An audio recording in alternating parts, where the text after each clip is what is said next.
President Erdogan arrived at the French presidential palace with a long gap in EU-Turkish relations to bridge. But in Emmanuel Macron, he found a warm welcome.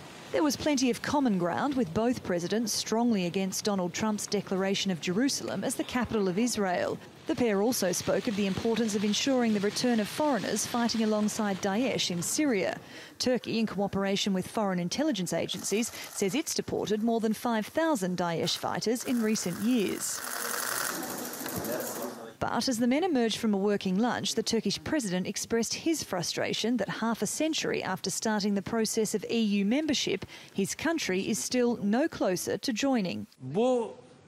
This is substantially tiresome, and it's substantially tiresome to my people. Maybe it will lead us to a decision, because it's not like we keep saying, please, just take us.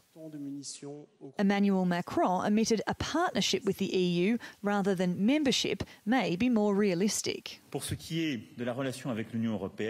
regard to the relationship with the European Union, it is clear that recent developments and choices allow no progress in the process that is underway, and we have had very frank discussions on the matter. However, in the spirit of new friendship, several treaties were signed, including a contract for a study into a joint defence project with Italy for a long-range air and missile defence system. Here today, we sign an agreement regarding a Franco-Italian consortium and manufacturer of missile systems. And this is a very, very important step. We took this step and made a three-way agreement to include another NATO member, Italy. But Emmanuel Macron remains concerned about post-coup measures in Turkey, particularly those imprisoned following the failed coup in 2016.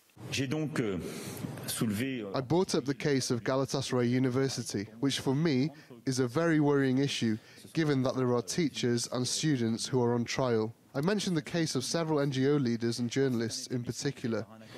President Erdogan was defiant and offered his explanation.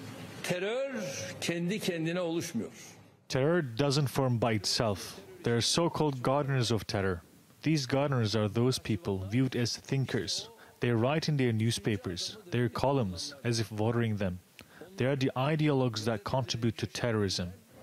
President Erdogan has perhaps picked the right country in which to start the process of restoring EU relations. Unlike other leaders in the region, Emmanuel Macron has always stressed the need to maintain dialogue with Ankara. And as the French president looks to boost his own standing on the world stage, he seems unafraid to walk the diplomatic tightropes others may shy away from.